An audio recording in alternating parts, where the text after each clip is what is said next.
You can update what students are going to be assigned the assessment from either the students page on the left-hand side here, or when you're on the assessment setup page, you can click directly into customize.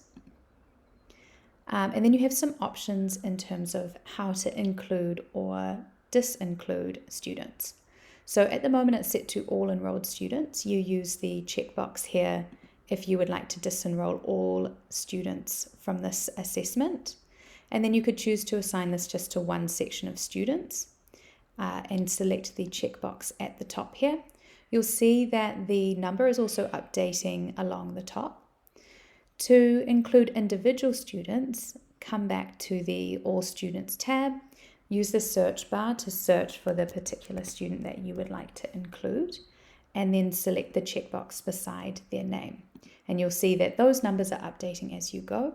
Click Save, and then it'll just take a minute for that to process on your roster. But you should see that that number updates here. And you can do the same with customizing your team roster as well.